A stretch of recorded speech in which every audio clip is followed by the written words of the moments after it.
E uma das músicas da vida do Padre Martins, como não poderia deixar de ser, Grândola Vila Morena. Vamos embora. Grândola Vila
os parabéns pelos seus 86 anos, com uma frescura de 30 ou 40. Parabéns.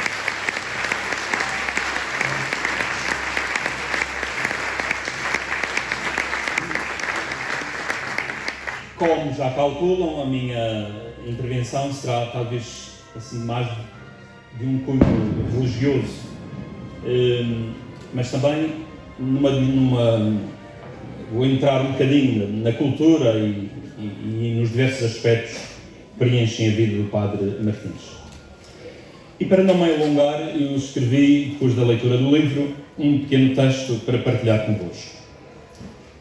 Porque, e também vão-me permitir que eu traga aqui à liça neste momento, porque me parece ser justo, porque não se pode desligar o Padre Martins de outras duas figuras que eu acho que são muito importantes nos últimos 50, 60 anos do século passado, que é o Padre Mário Tavares e o Padre Manuel Gabriel. Obrigado. Porque são, digamos, um tripé de três visões de Igreja, de três posicionamentos relativamente o que é a Igreja e o que deve ser a Igreja. No meio do povo, embora o Padre Nóbrega não fosse tanto, mas eles os dois foram de facto dois sinais muito fortes do que é isso, daquilo que eu pregava, ou que prego sempre no Natal, que é Deus precisou de se humanizar para se divinizar ainda mais. E alguém um dia chamou a atenção deste sacrilégio.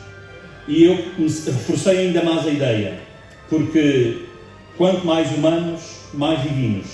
E o Padre Martins, ele é um radicalmente humano, porque ele é um radicalmente divino. E isso acho que é extraordinário, saber conjugar essa realidade. E ele soube.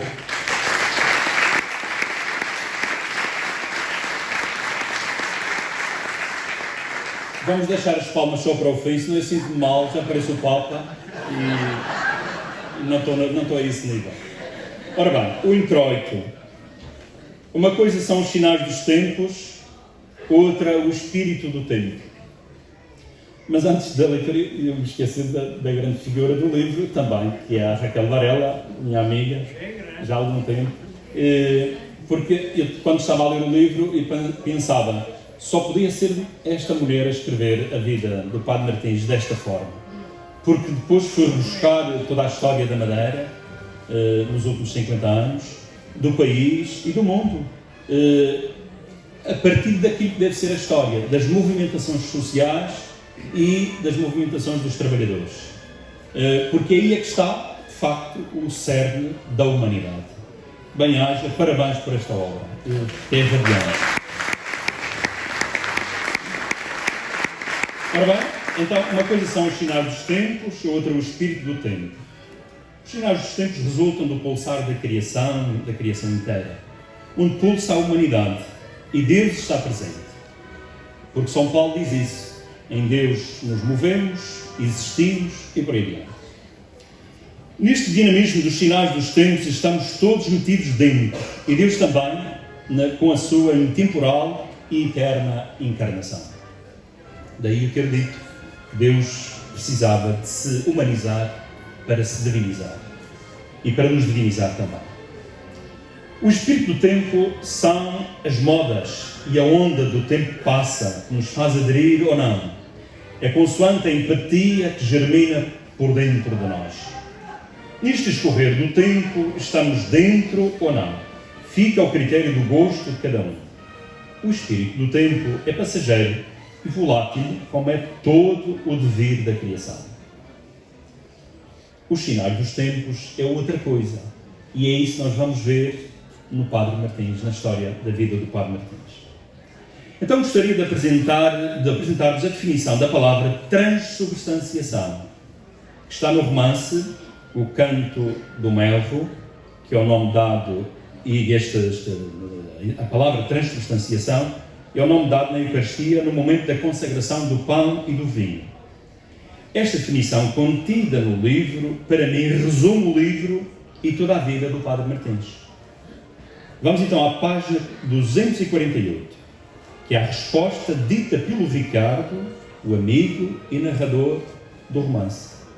E então diz assim: aprendi aqui na Ribeira Seca a transubstanciação das pessoas em pessoas, o reencontro com a própria humanidade, as pessoas a se transubstanciarem em pessoas, poderem ser finalmente o que eram.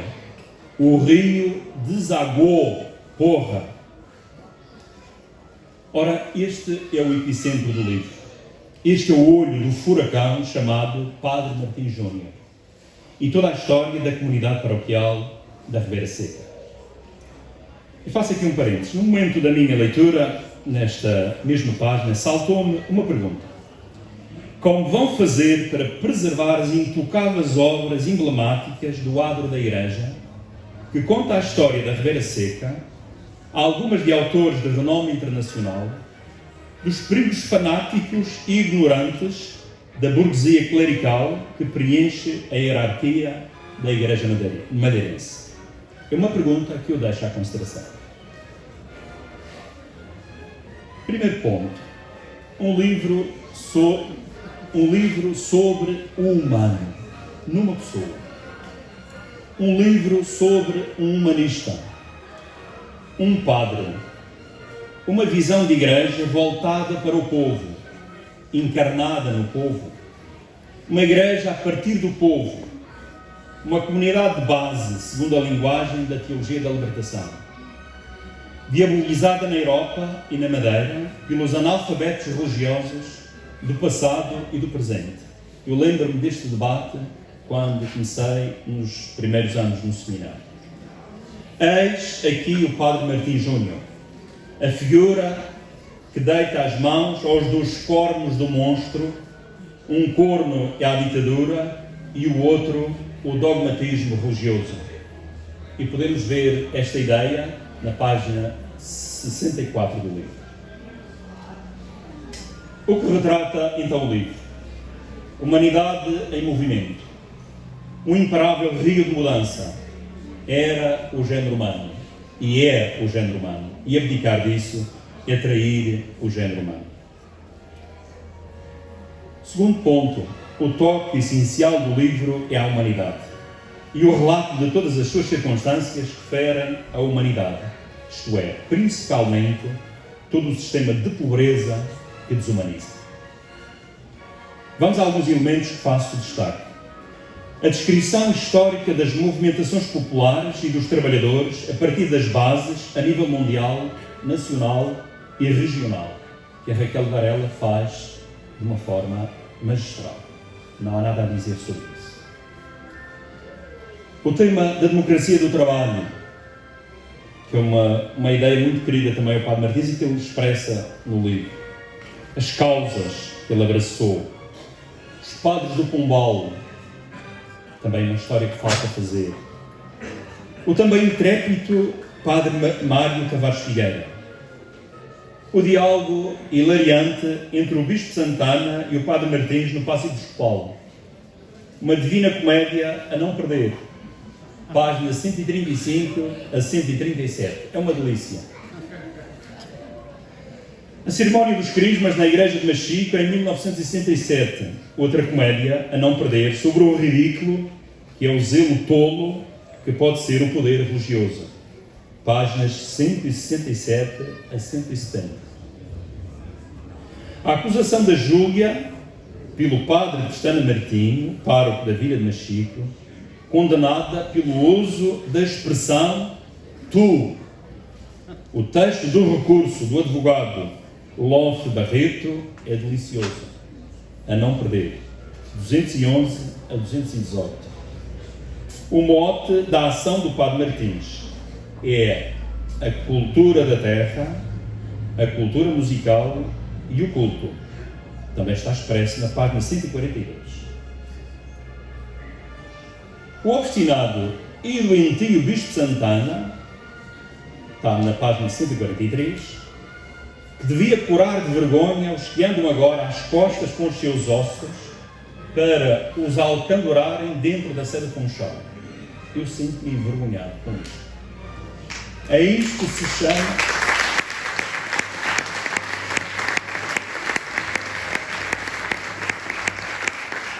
É isto que se chama ressurreição da história.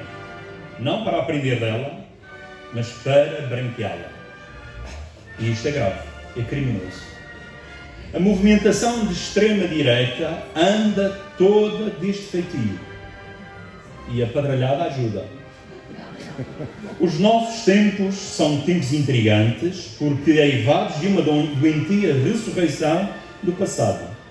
Quando no livro O Canto do Melco se aprende que somos do futuro, somos o futuro, também está lá bem expresso. Quarto ponto. Os últimos 2 capítulos são de todos os mais interessantes. Expressam o pensamento do Padre Martins, sua visão da Igreja, como entende o que é a Igreja, o ser padre radicalmente ao lado do povo, transubstanciando-o a tal ponto para se converter em sujeito pleno da sua libertação, salvação. Tantas vezes eu digo às pessoas, o Salvador é um só. E quando aparece tanta gente armada com capas bonitas, vistosas, faustosas de salvadores, não passam de pó e de vazio. Por isso, cuidado com eles. Quem nos salva é Deus, é Jesus e nós, com o nosso trabalho e com a nossa ação. Daí estas 2 ideias fortes. A democracia em tudo que pulsa a vida do povo. Página 244. sempre a dizer não aos poderes, isto do Padre Martins, para dizer sempre sim ao povo. 246. Permitam-me agora aquilo que eu já disse na introdução, que era entrar um pouco nestes três campos, que é de facto do Padre Martins, Padre Tavares e o Padre Manuel Nobre. São três visões de igreja e que talvez também mereciam um estudo interessante e que nos levaria a aprender bastante. Três padres da segunda metade do século passado, Padre Martim Júnior, Padre Mário Tavares e Padre Manuel Nóbrega. Um tripé de verdadeira ação e intervenção no mundo para transformá-lo com Deus feito carne na realidade concreta da história, da criação e da humanidade particularmente. Três formas de ser padre, três expressivas visões do ser igreja. Depois, desprezados, caluniados e descartados da igreja oficial, burguesa e subserviente ao poder político, nas duas ditaduras que a Madeira viveu, que prefaz 90 anos sob o jogo de poderes dominadores do pensamento e das consciências. E já é hora de nós nos libertarmos disto. Primeiro, o Padre Martins Júnior, como já se falou, foi o movimentador da igreja, do povo e para o povo. O fazedor da comunidade de base, como movimento político e religioso, fez frente aos poderes instalados para fazer a sua libertação. Homem de causas, líder nato de multidões, holisticamente culto, elemento que coloca ao serviço de todos com mestria irrepreensível, é o libertador da colonia e, qual Moisés pelo deserto adentro, com o povo inteiro atrás de si, cantando a antífona da libertação da Madeira. Contra a pobreza, marchar, marchar. Segundo, o Padre Mário Tavares. E até me emociono, porque de facto este é também daqueles que me marcaram bastante. Sem as qualidades, não tinha as qualidades do Padre Martins, mas foi também um construtor de gente e de uma comunidade chamada Jardim da Serra. Vamos a 5 níveis importantes a destacar na vida do Padre Tavares. Primeiro, o humano. Daí que se conjugam ou se entrelaçam estas três figuras. O humano não foi menor no Padre Tavares. Foi mais discreto e silenciosa a luta do Padre Tavares para que a pobreza geral da população do Jardim da Serra fosse vencida. Lembro-me da movimentação contra o regime absurdo da colonia, as reuniões, as homilias que fazia, de tudo isso eu me lembro.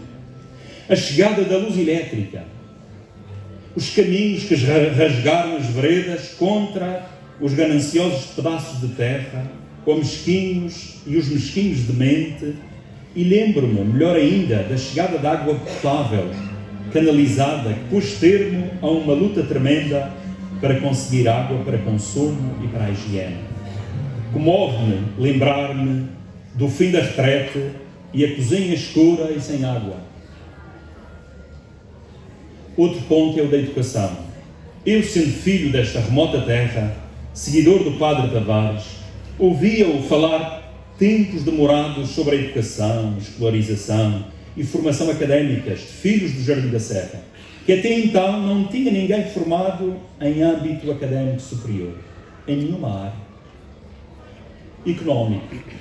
A luta que empreende para a criação da cooperativa Liberdade, à custa de imensas calúnias e amarguras várias, de incompreensões de analfabetos que recusam aprender seja o que for.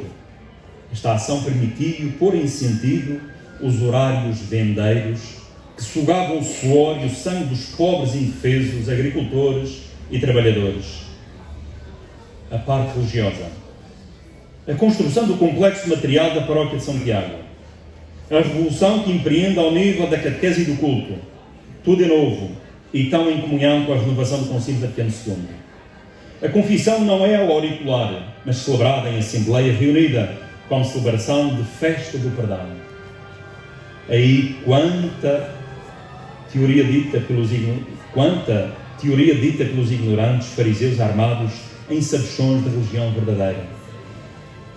E a parte política, a consciencialização dos direitos sociais, que levaram à luta pela criação da freguesia do Jardim da Serra, em 1996. Terceiro ponto, e terceiro, num outro âmbito, mas também não menos importante, temos, aliás, a terceira figura, temos a figura do Padre Manuel Nóbrega. Um autodidata, um botânico respeitado e nomeado em vários palcos internacionais no domínio da botânica e hoje referência para tantos cientistas nesta área da botânica. Quando eu estava no seminário, tomava-me de respeito uma sala que por lá havia, com bichos de todas as espécies, ovos pequenos e grandes, plantas e folhas o mais estranho possível. Diziam ser tudo da Madeira, recolhido pelos seus seminaristas e principalmente pelo Padre Nóbrega, nado e criado no Colo das Freiras.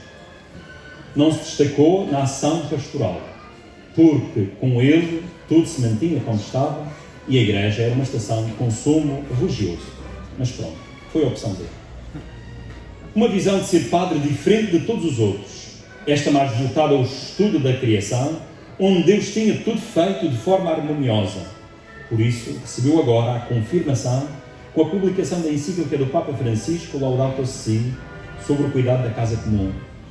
Já não viveu neste mundo para ver valorizada a sua ação no campo da botânica com a sensibilidade ecológica do Papa Francisco. E porque me tremem as pernas quando me aproximo da beira do abismo do Cabo Girão, toma-me de assombro saber que o Padre Nóbrega tinha descido amarrado com cordas até meio do Cabo Girão para recolher uma planta única no mundo para fazer o seu estudo doutorado. Falei-lhe uma vez da epopeia e confirmou-me tudo o que se dizia. Conclusão. 3 padres, 3 formas de viver e ser igreja, os 3 incompreendidos e perseguidos pelo analfabetismo religioso e político, que não morreu, mas que continua vivo. Está aí em força, foi reciclado de um passado negro que desejamos que nunca mais tenha lugar no nosso país e particularmente na nossa região. Obrigado, Raquel Varela, por esta obra tão rica e tão interessante. E obrigado, Padre Martins, pelo seu exemplo, sua amizade e tudo o que me tem ensinado. E eu mesmo digo também em relação à comunidade da paróquia da Ribeira Seca. Agora, não já, mas vão ler o livro e aprendam mais, muito mais daquilo que eu aprendi. Um bem-aja a todos e obrigado pela vossa paciência. Eu senti-se de novo as penas a crescerem nas asas e a não desistir de continuar a fazer aquilo que o tempo temos feito ultimamente, que é, através da música, através das palavras, dos poemas, fazer com que nós não cruzemos os braços, não os abandonemos para trás, mas lutemos com as mãos para transformar cada vez mais o nosso país, a nossa terra, numa terra onde vale a pena viver. A Lourdes Pinta Silva dizia: nunca ninguém levantou voo que não fosse contra o vento. O Padre Martins, é um personagem que personifica absolutamente esta frase. É um homem que luta contra e denunciou pela sua vida aquilo que foi a cumplicidade e a cobardia da cumplicidade entre a Igreja e o Estado. Como muitos de nós, outros, lutámos cada um na sua terra. E por isso, eu, por exemplo, se me é permitido falar um pouco de mim, eu senti que ao denunciar as coisas por dentro da Igreja, ao lutar para que a Igreja fosse cada vez mais uma afirmação do Evangelho, eu sentia que estava a lutar contra uma parede de cimento, como muitos de nós, colegas, amigos, estávamos a sentir. Era um bocado inútil, porque ao lutar contra uma parede de cimento, ao querer destruir a cabeçada de uma parede de cimento, a parede não mexe e nós ficamos todos podres, de feridas. O Martins, Padre Martins, pá, tu és um exemplo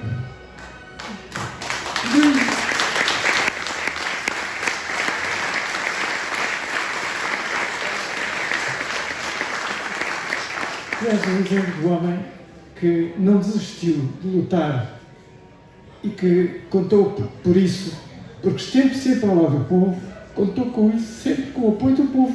Isso é fundamental.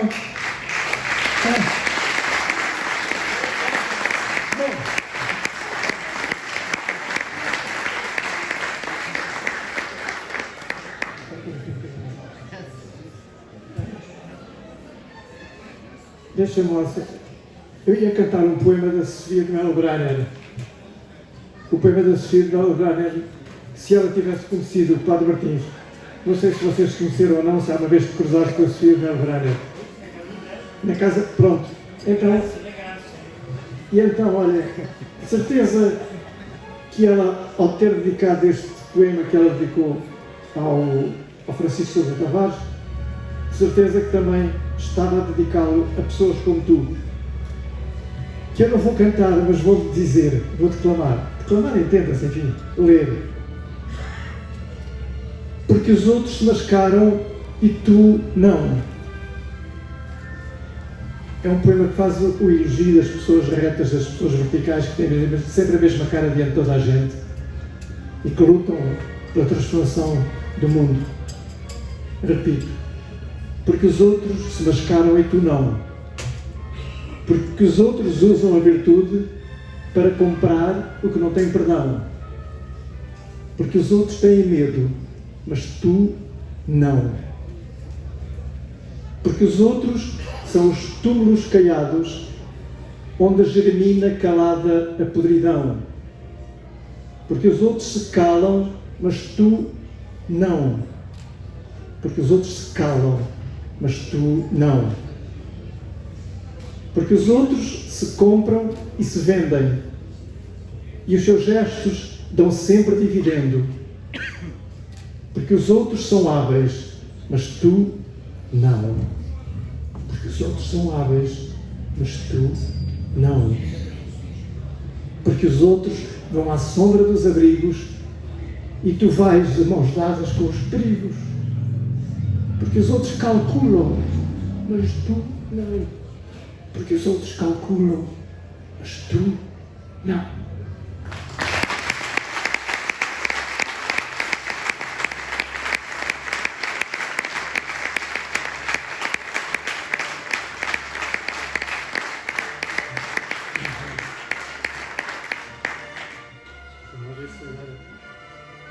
É muita emoção, nunca sabe.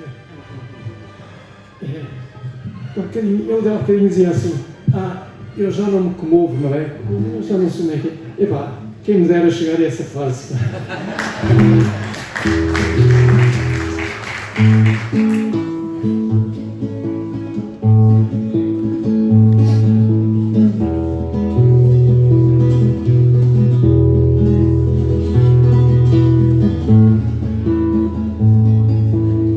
Corpo nascido, canção, toca-te e respiras, toca-te e respiras, sangue do meu sangue, sangue do meu sangue, sangue do meu sangue, sangue do meu sangue.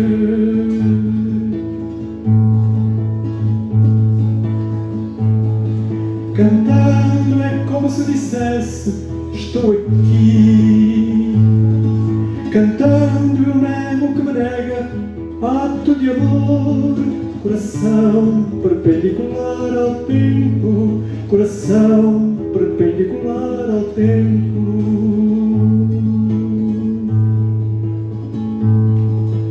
Corpo nascido, canção, toca-te e respiras, toca-te e respiras, sangue do meu sangue, sangue do meu sangue, sangue do meu sangue, sangue do meu sangue.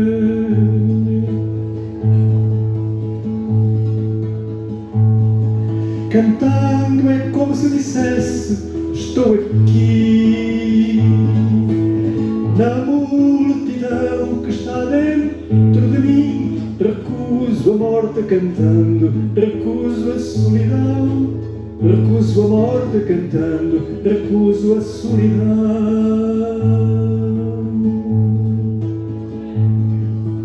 Corpo nascido, canção, toca-te e respiras, toca-te e respiras, sangue do meu sangue, sangue do meu sangue, sangue do meu sangue, sangue do meu sangue.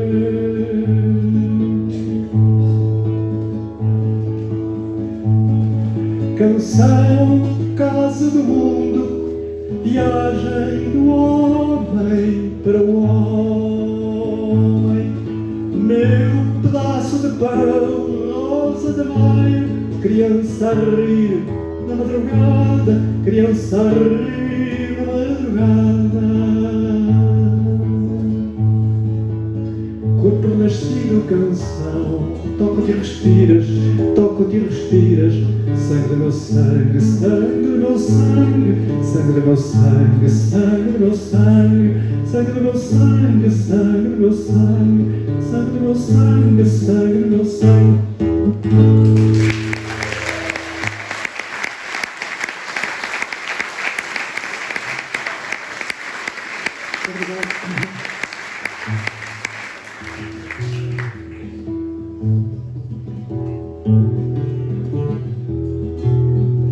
Esta música que vou cantar agora, e eu penso que ninguém está proibido de cantar, obviamente, e é muito bom se cantarmos todos. Quantos mais cantarmos, melhor. Foi cantado pela primeira vez no dia 1 de janeiro de 1969, na Igreja de São Domingos, em Lisboa. Na Vigília da Paz, houve uma cerimónia oficial, presidida pelo Cardeal Cerejeira, entidades oficiais, militares, civis, etc. E, num país em guerra, para grande escândalo de muitos de nós que lá estávamos, não se foi feita a mínima referência à guerra colonial. No Dia Mundial da Paz, num país em guerra. Um grupo não achou por bem aquele silêncio e aquela cobardia cúmplice da Igreja em relação ao governo e fomos à sacristia e dissemos: vamos agora continuar a vigília à nossa maneira. E ocupámos a igreja e estivemos até às 5 da manhã, rezando, cantando, lendo cartas de soldados que estavam na guerra, portanto testemunhos em primeira mão, e foi lá que pela primeira vez, na presença da Sofia de Melbraner, autora destes versos, se foi cantada pela primeira vez esta música que se chama Vemos, ouvimos e lemos, não podemos ignorar. Vemos, ouvimos e lemos, não podemos ignorar. Vemos, ouvimos e lemos relatórios da fome, o caminho da injustiça, a linguagem do terror. Vemos, ouvimos e lemos, não podemos ignorar. Vemos, ouvimos e lemos, não podemos ignorar.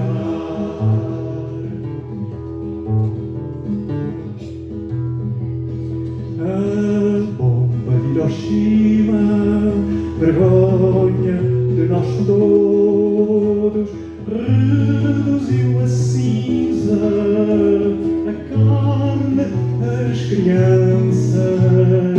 Vemos, ouvimos e lemos, não podemos ignorar. Vemos, ouvimos e lemos, não podemos ignorar.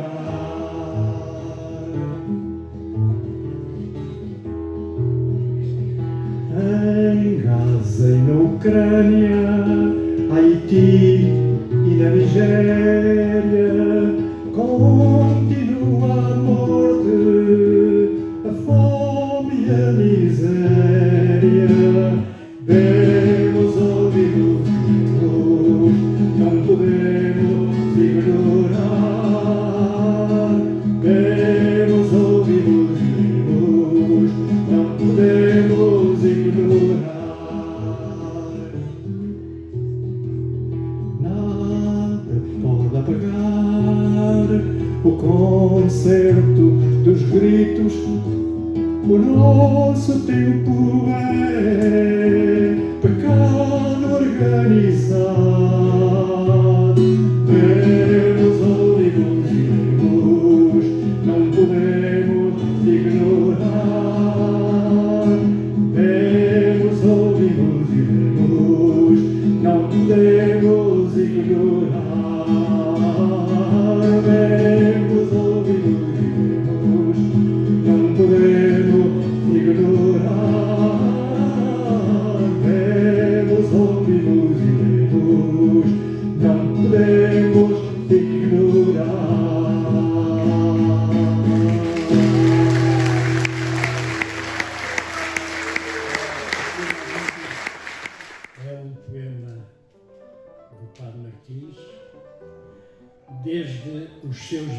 23 anos. E desde então, eu com 17 anos decorei um sarau. Um sarau não está mal. Um verso, uma canção, uma guitarra, uma ilusão. Para quê? Para quê? Só quem não ouve e quem não vê me pergunta indeciso para quê.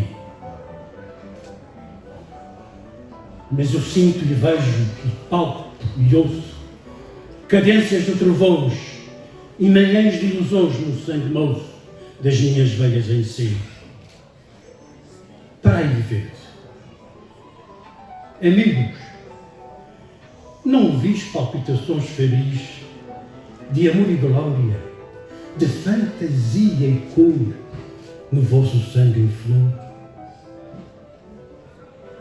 Dentro de mim há um búzio enorme, e enquanto a noite dorme, eu fico a guitarrar e ponho-me a escutar a voz do mar, do vosso mar sem fundo, e ouço nesses magos vagidos áreas de azul desconhecidos, onde há conchas e perlas de ofir e sonhos de espuma branca por florir.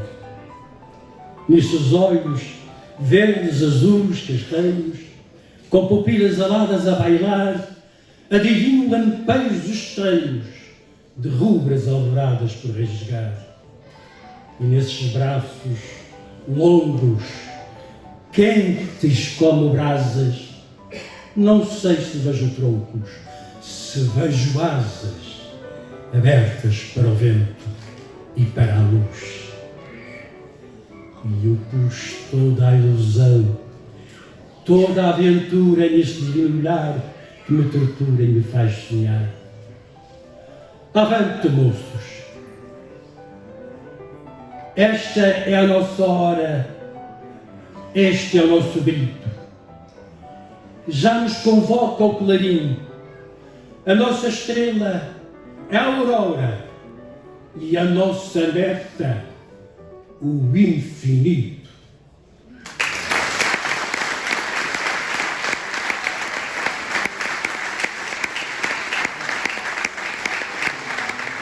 A autora optou por elaborar um romance biográfico de José Martins Júnior.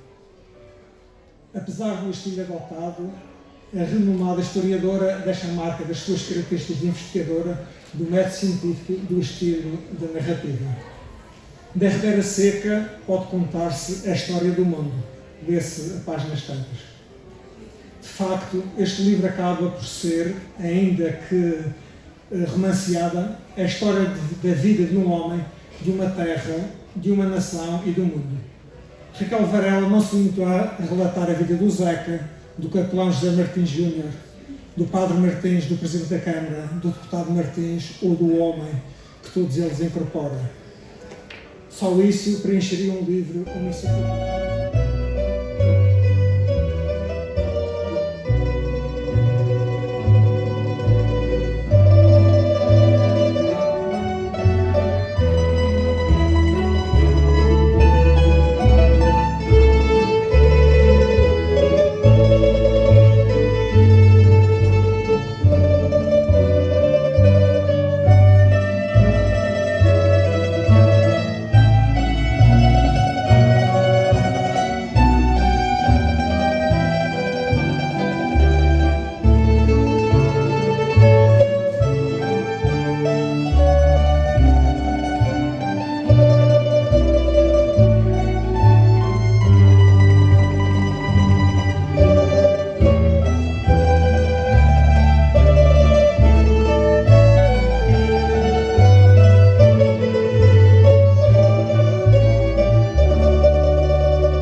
começar por pedir desculpa ao povo da Ribeira Seca por eu não ter podido no livro nomear cada um de vós que teve nos momentos mais importantes da construção daquilo que foi a luta por direitos sociais, políticos e culturais. Na figura da Irene, do Nascimento, do Telmo, eu quero agradecer a todos vós, a cada um de vós, e perdoem-me por não ter referido todos. Foram opções que têm a ver com a escrita e que não diminuem em nada o papel de todos aqueles que não aparecem diretamente, mas aparecem, e quero que saibam que estão lá todos e cada um de vós. Quero agradecer a todos aqueles, e são tantos, que me deram entrevistas, que me deram textos, que ajudaram na revisão, que eu ia levar aqui certamente 1 hora a referir o papel de cada um deles, mas quero salientar o profundo trabalho coletivo e talvez a todos agradecer em particular a uma pessoa que não está aqui, a Luísa Barbosa Pereira, que fez a coleta destas entrevistas, a transcrição, a documentação num trabalho absolutamente incansável de 1 década. Obrigada ao Padre Martins por me ter deixado escrever sobre a vida dele e obrigada ao povo da Ribeira Seca. Este é certamente, já ando nisto há muitos livros e muitos anos, e este é certamente o lançamento mais bonito de um livro que eu pude escrever. Muito obrigada por esta festa.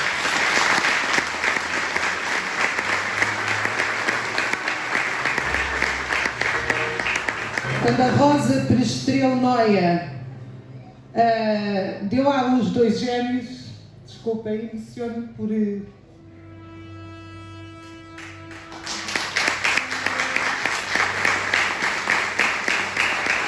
Estava morta, como vocês sabem, com um gêmeo de cada lado. O Padre Martins estava lá. E estava lá para dizer ao povo da Ribeira Seca, ao contrário daquilo que a Igreja dizia, que a Rosa não estava melhor no céu e que a culpa da Rosa ter morrido é que não havia estrada e não havia hospital. A culpa era da ditadura e da complacência da ditadura com o regime político.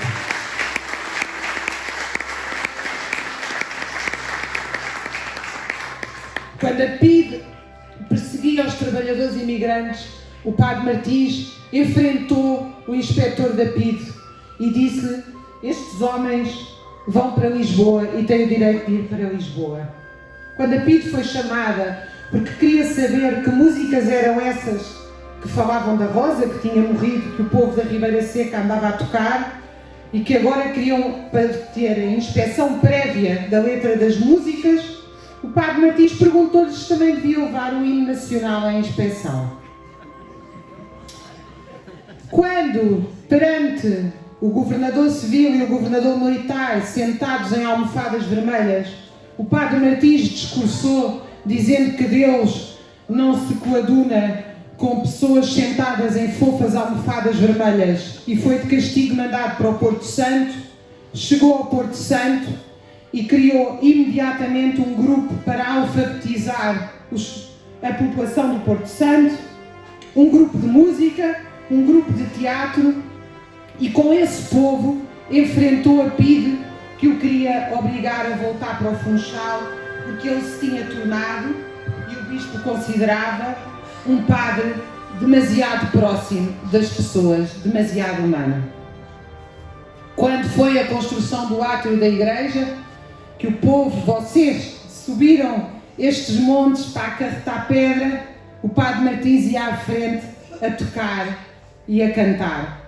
Quando foi enviado, antes disso, aliás, para a guerra colonial, e ouviu lá fora o barulho de um negro a ser torturado, queimado pelos soldados portugueses com uma ponta de cigarro no lábio, ameaçou-os e disse: eu não vos falo como capelão, mas como vosso oficial. Vão parar imediatamente.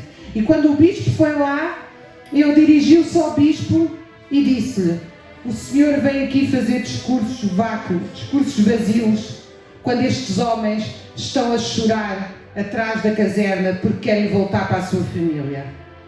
Durante a Revolução, o Padre Martins, junto do povo, construiu as estradas, lutaram pela eletricidade, lutaram e destruíram o regime de colonia. Eu gostava de dizer isto e assumo como historiadora o que vou dizer. O regime de colonia não terminou com Alberto João Jardim, porque na sociedade as coisas não terminam por decreto. O regime de colonia acabou na Madeira por causa da luta dos caseiros e dos lavradores. Foi isso que acabou com o regime de colonia.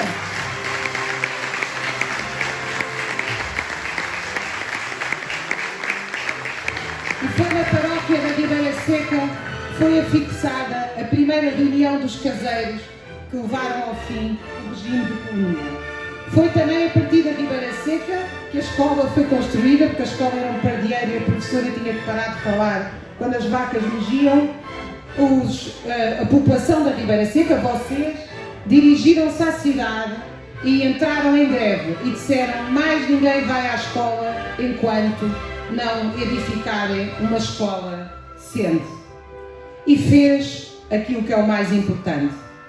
O Padre Martins podia ter usado do seu lugar de dirigente político, de dirigente intelectual e de dirigente religioso para manipular o povo, para dominar o povo e para lhes dizer, como dizem praticamente todos os governantes: votem em mim que eu resolvo os problemas.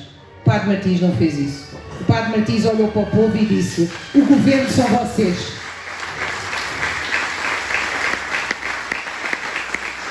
A democracia é o governo do povo.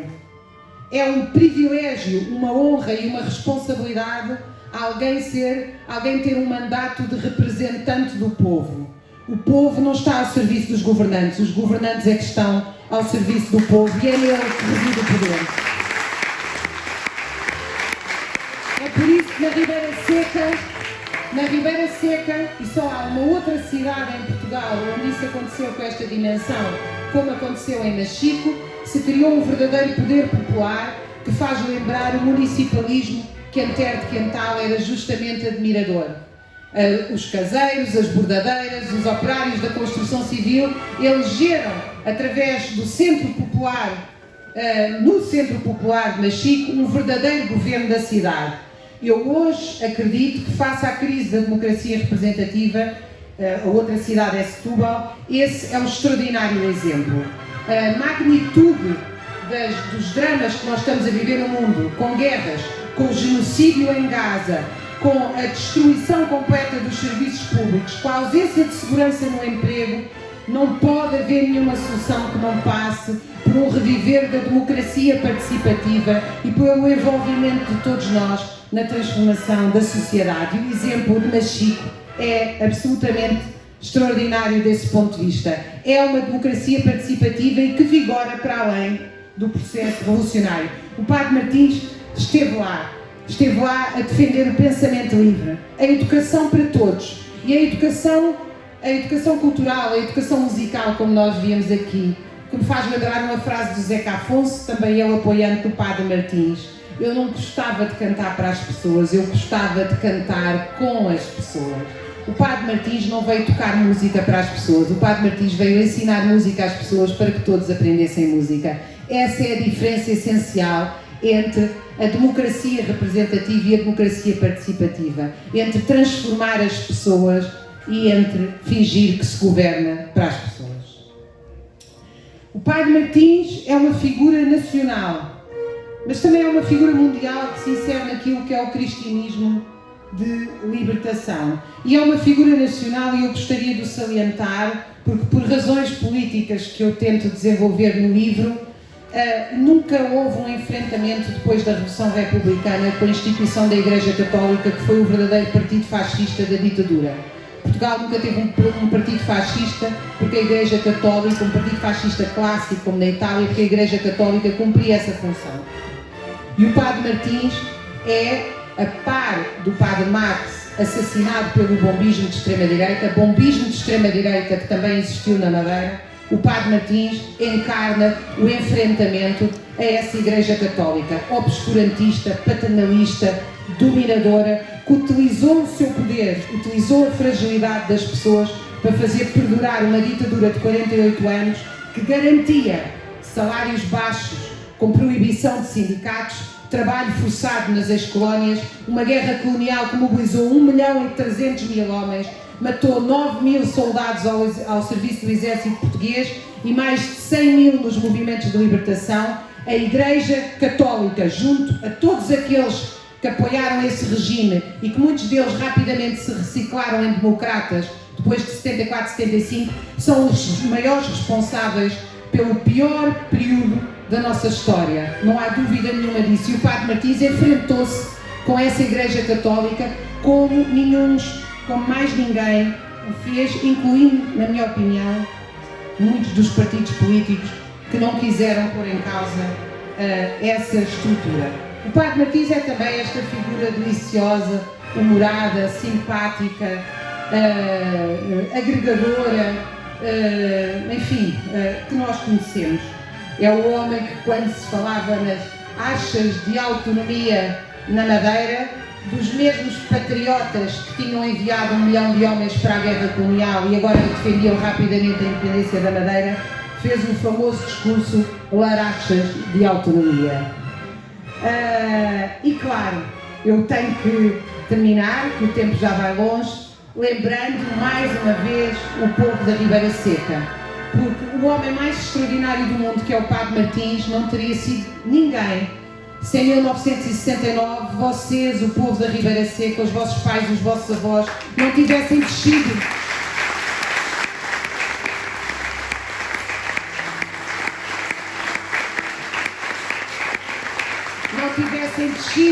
para cumprimentar e participar no movimento da oposição democrática nos candidatos que aqui vieram a nascer. E também antes, como aqui foi lembrado, aliás, um dos mortos, Manuel Carvalho, estou a dizer bem o nome, destas revoltas, da revolta da farinha e da revolta do leite, contra o monopólio instituído pelo regime de Salazar. Agora, quando nós temos um partido fascista no Parlamento, 50 anos depois da Revolução, um fascista por cada ano, que é o Partido Chega, que vem dizer que luta contra a corrupção, esqueceu-se de dizer que são os herdeiros de Salazar, que tinha instituído e legalizado a corrupção na lei com o condicionamento industrial, dizendo que só havia mercado para as empresas protegidas pelo seu governo, de Salazar. E foi isso que levou à revolta da farinha e à revolta do leite na Madeira, quando o Salazar impôs os monopólios do leite e da farinha, e o povo da Ribeira Seca e o povo de Machico ergueram-se. Da mesma maneira que os operários da construção civil lutaram contra a extrema-direita bombista e ao toque do sino vinham por aí abaixo, da mesma maneira que o povo da Ribeira Seca saiu para conquistar a escola, e da mesma maneira que o povo da Ribeira Seca, vocês, quando num ato completamente desesperado e patético mandam a igreja ser cercada pela polícia durante 18 dias, o povo durante os mesmos 18 dias cercou a polícia em 1985, até que a polícia saiu derrotada, o Bispo Santana saiu derrotado, Alberto João Jardim saíram derrotados.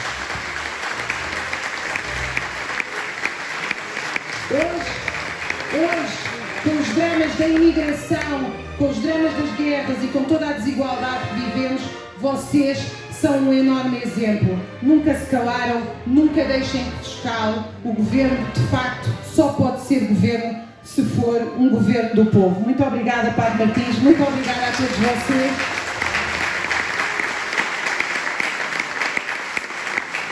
Posso, me apetece dizer, por favor, fique connosco para celebrar os 90 e os 100 anos, senão arrisca-se a ir para o inferno.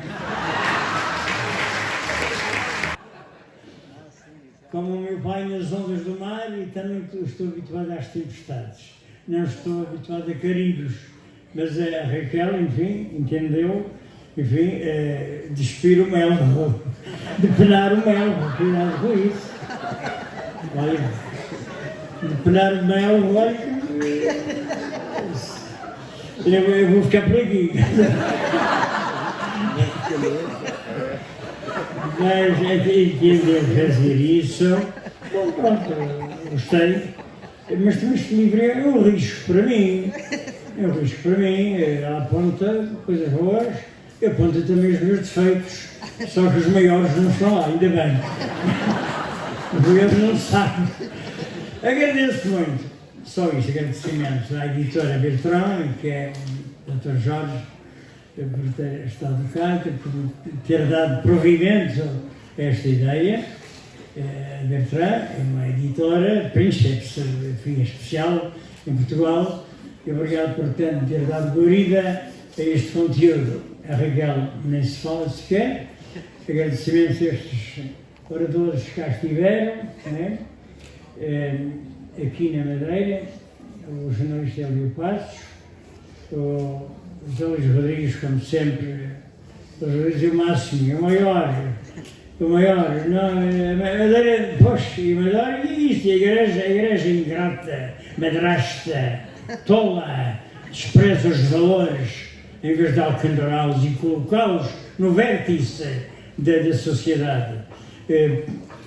Agradeço também àqueles que no continente, agora no dia 13, o Sérgio Godinho, o António Marujo, o outro que lá estava, o Fernando da Costa, enfim, que lá estiveram também no lançamento do livro. Agradeço muito as suas palavras elogiosas. Bom, nesta idade já a crosta já está tão dura que não me comovem.